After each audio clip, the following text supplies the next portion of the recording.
First of all, because I had to prepare this 2 weeks ago, because I had to hand in the slides for translation, which kind of makes this an art situation in a way. The other big challenge is probably to keep you all awake, because it's late in the afternoon. It's been a long day. There's only me between you and the beautiful sunshine out there. So I'll try to be brief and stick to my slides. Also, I have to excuse that I'm a little bit dizzy still. I came home from China 3 days ago, still a bit jet-lagged. So I'll try to do my best to stay awake. But this is what I'm going to talk about. Scholars and web archives, a personal account, just to start with, very shortly. Then where are we today? Today's presentations. Again, trying to wrap them up, even if I should do it a couple of weeks ago. And then about the future, scholarly needs. I'm going to present what I call a matrix for a generic approach, trying to figure out what do most scholars need. What are the phases that almost any kind of research project will follow? So and that's going to be kind of the main part of it. And then a few words about a project that I'm trying to establish called Probing a Nation's Web Sphere. And then finally a few words about Resore, which Helen mentioned before, a research infrastructure for the study of archived web materials. The personal account is that I started studying the web in the late 90s. And I wanted to study the history of the web.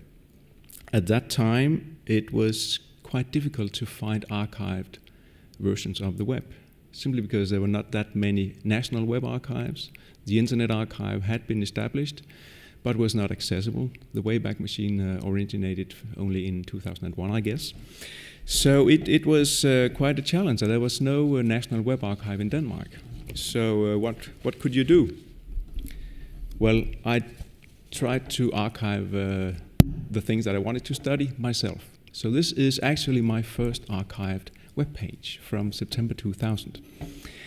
And I used Internet Explorer, which for Mac could archive a website.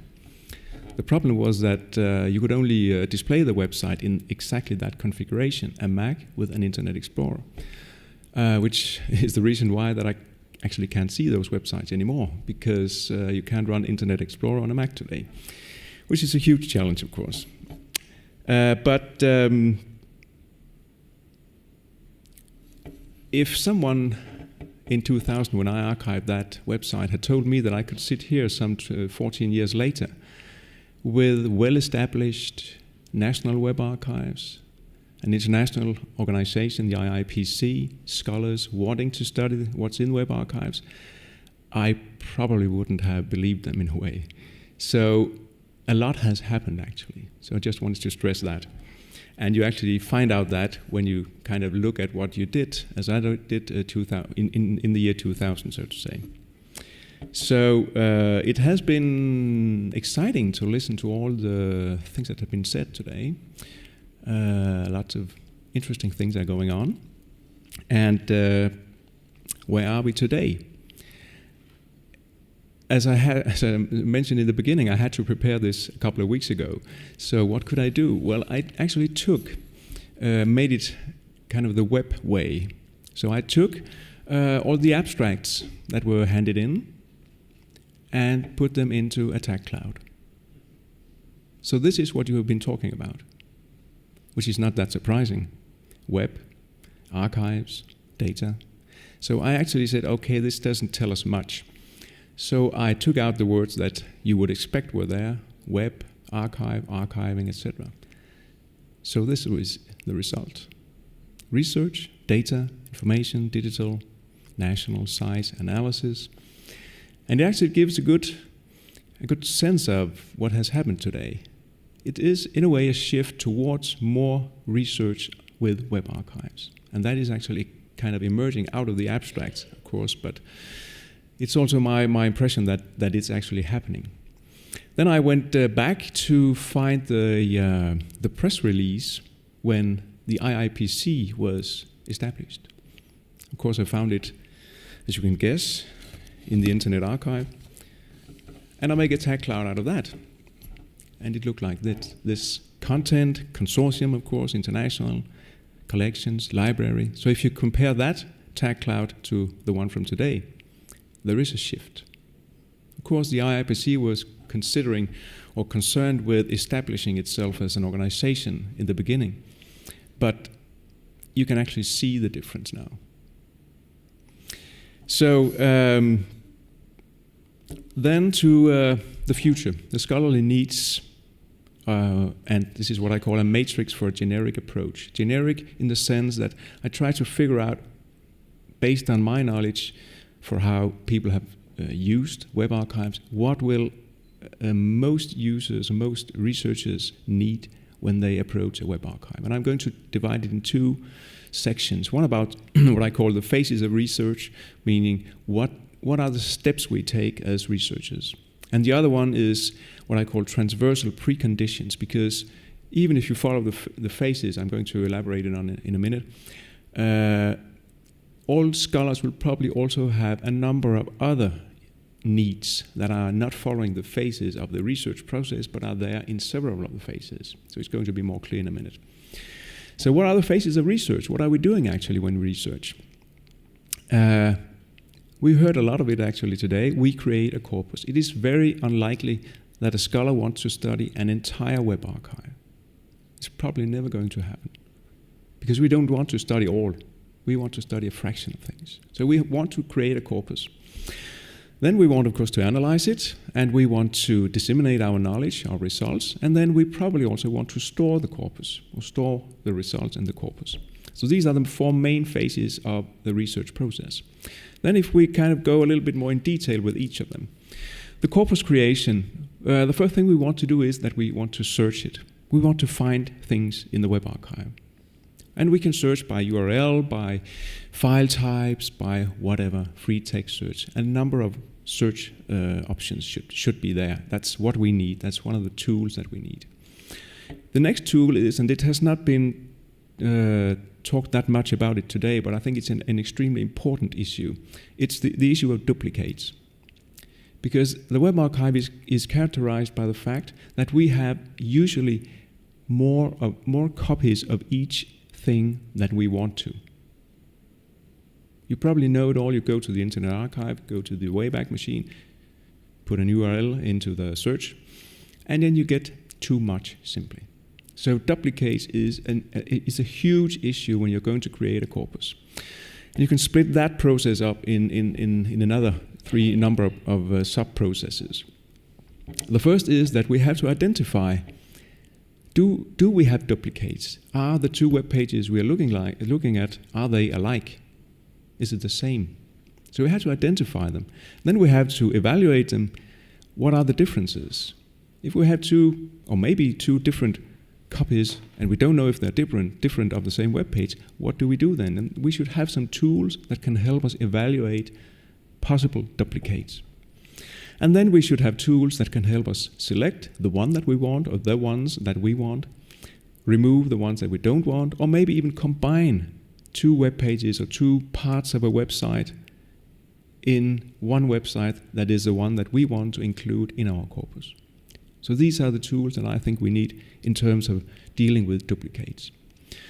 Then we need tools to select after we have kind of found what we want to continue our analysis with. And then we should have tools that can help us isolate the corpus. It's also a huge issue that I guess national web archives or web archives are going to deal with in the future. Because as we have heard a lot of times today, the Wayback Machine is not enough. I can look at one URL, then I can look at another URL, and another, and another. And that's not the way we research in many ways. We want maybe 100 URLs. So if I have isolated, searched, found, and selected the 100 URLs I want to study, then I have to isolate them in a way. Meaning, either I can isolate them within the archive based on the search criteria, the removal of duplicates, or I can take it out of the archive and put it on a separate server. A separate server probably within the boundaries of the archive. So isolation of the corpus is also a huge issue, and we need tools to that. Then analysis. Of course, a lot of people today have talked about analytical tools. We need that, and they will probably be as different as you have research questions. Some of them will probably be the same, but you probably have to imagine a continuum ranging from the very, very individual tool that only one researcher for one research project is using, and some more generic tools. And on that continuum, you can have different types of tools, some of them closer to the individual tool, some of them closer to the generic. And then we have to have tools to visualization. We've heard about that today. So we have to visualize the results that we get. Dissemination, we heard a little bit about that just a minute ago. When we want to tell the world about our results, we have to have someone to help us with the legal issues. What are the legal issues? Who can help with that?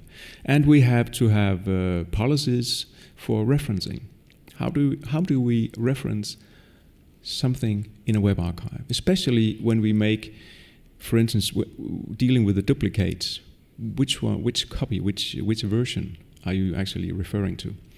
Referring to a URL and the date may not be enough. And then storage, there's not many who has talked about that today. Again, it's in the future, but we need tools for what is in general called data management. Data management in the long-term perspective too, because we have legal issues related to storage. If, for instance, we create a corpus, we take it out of the archive, what are the legal issues related to that? Can we do that? Must we do that? Are we allowed to, etc.? Access, if we have corpora, who can have access to them? Who can have access to them now? Who can in the future? And then the long-term preservation issue, if you create corpora, who should preserve them? For how long? What are the policies for that? And long-term preservation also have two kind of sub-questions which should come here. The first one is that, of course, we should preserve the corpora, or the things that we create out of the archive. But even more needed is the preservation of the tools that we use. Because tools, they get old. 2 years later, no one remembers that tool. So we should have, and even maybe someone doesn't have the tool anymore, so we should not only preserve the corpora, but also the tools that are used for the analysis. Again, as if the tools are customized, it's even more needed to preserve them. So these are the four phases and the kind of sub-phases, and to all of them we need some kinds of tools. So you can consider that an agenda for the coming 10 years. Then what I call the transversal preconditions, because we have some kind of other tools that we also need that does not follow the four phases of the research process, but are more kind of transversal, as I call them. And the first of these four transversal preconditions is a workspace. We need a workspace where we can do all these selecting, evaluating the duplicates, isolating, all this stuff. We need a workspace as a researcher where you can do all this. It's a big issue. Who should make that? Should it be the National Web Archives or the Web Archives, or should it be the research community, or should it be a new institution? Because libraries, which are the holders of the Web Archives, are not used to people wanting to study things as close as we want to get in the archive. They usually just hand it over the desk and people get a newspaper or a book. So the workspace is needed, and it's up for debate who are going to make that. The next issue, and some of the presenters today have touched upon that, documentation. Documentation in all the phases. We want to know before we create the corpus, what do you have in your archive, actually? And documentation can be granulated from the collection level and down to the individual image on a web page, etc. So we would actually like to have as much documentation all along the line from the collection and down to an individual element on a web page. And of course it's a big issue, and can it be done and how can it be done? But I guess it's what people will need. And we would like to know such things as provenance. How did this element on a web page end up in your archive? Why? Why doesn't it look correctly? Etc. And so documentation is going to be needed. Data management, as I mentioned, is also going to be what I call a transversal issue, and it's kind of in all the 4 phases. Data management, we want to know, have tools to help us manage the data throughout the process, and policies for what are we allowed to do when in the processes. So data management is going to be a huge issue, I guess. And then the 4th transversal precondition, as I call it, is what I call collaboration, because we will probably collaborate with other people during all of the 4 phases. When we create the corpus, we may want to collaborate with some people, other people, when we disseminate, etc., etc. So I'm not going to attend the meeting tomorrow because I'm traveling on, but I hope this can give you some inspiration for kind of an agenda for the next 10 years seen from a researcher's point of view. Then a few words about a project that I have or is about to launch within the near future. I call it Probing a Nation's Web Sphere. And it is a project where I simply want to study the historical development of a national web, the Danish web in our case, or in my case. There's a similar project, Helen actually touched a little bit upon it in the UK. It's called BUDA, or it's an acronym for Big UK Domain Data for the Arts and Humanities. It's a similar project wanting to study the UK web. One could and one should ask oneself, why is it important to study a national web? Why is that important? Well, my answer would be, I consider it at least a kind of a backcloth of further analysis of what is going on the web. Meaning that if I want to study a website and its development from 2000 until 2010, it would be nice to know what did the web actually look like in that period. The website I'm studying, was it a big website? Was it a small website? Was it a central website? Was it out in the margins, etc., etc.? So studying an entire national web is, in my view, kind of a baseline study that other kinds of studies, more detailed studies, can refer to. So this is kind of the main reason why I'm intending to start this project. And what could it look like? This is what I call a gross list of some of the possible probes, some of the questions I'm going to ask to the national Danish web and its development. Just briefly, a few words about each of the points.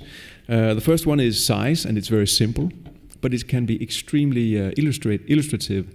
How big is a website? How big is a big website? How big is a small website? How big is an average website? And how has that developed? The Danish web, there was made some a small analysis of that in 2007, and I guess it was approximately 90% of the websites that were less than 10 megabyte. No one remember megabyte anymore, but they were really small, and 1% was above 500 megabytes.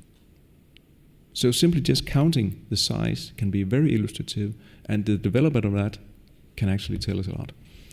The next point is space, geolocalization, and I'm very much inspired by the work from the UK Web Archive, where they search the pages for postal codes and try to figure out where do websites live, actually. Again, imagine that, the development of that over time.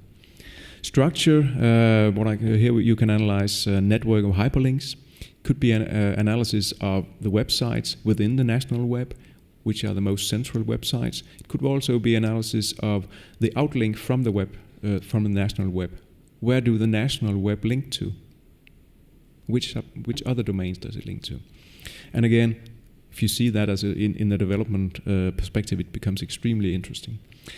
What I call vivacity. How many new domain names do appear or do disappear? And how updated is the national web? How big a percentage of the websites on the national web are being updated? within a year. Content, you could analyze what I call closedness. You could simply analyze how many websites demand a password. How closed is our national web? Files, software types, what are the most prevalent file types? Language, you could study language. For instance, the Danish web, is it actually Danish, written in Danish, or is it English? If you come from Spain, it could be fun to study Catalan or whatever other kind of regional languages. And semantics, which is also huge. We heard a lot about that in some of the presentations today. What does it actually mean, the words that are on the web? And it could be something like topic modeling. Where do we find a topic? How does a topic develop? Where does it move to, etc.? So these are kind of my gross list as it looks for now for this study. Then finally, a few words about Resore, research infrastructure for the study of archived web material. And it was established as a network in late 2012 to promote collaboration on a European level between national web archives and researchers wanting to use the web archives, because the national web archives are extremely good. There's so much interesting material in it, but the minute you press a link that goes out of the national web archive, you're kind of lost. So the Resore project, in a way, aims at trying to build some kind of structure to figure out how can we deal with this kind of counterintuitive thing that when you press a link in a national archive, you're stopped by the borders of the national archive. So Resore includes the leading European stakeholders. The most of the national web archives are part of it, one way or another. Researchers from France, Netherlands, the UK, and from Denmark, and a larger group is also part of it. And kind of the ultimate aim of the Horizon or the Resore project is to make an application for Horizon 2020 for and integrate what is called. We're applying for a research infrastructure within a topic, and the topic is in Horizon 2020 terms. It is called Integrating and Opening Existing National and Regional Research Infrastructures of European Interest. Plain words, it simply means that you have a research infrastructure already, the National Web Archives, but you want to have them integrated with each other, plain and simply. And that's what the Resore project is aiming at. It is a group and we have a small group now which coordinates a number of activities in this year and next year. A PhD seminar in Aarhus in a couple of weeks. A seminar in London run by the Buddha Project in December. And then we're planning a conference, an international conference with an open call, and you're welcome to hand in an abstract. It's taking place in June next year.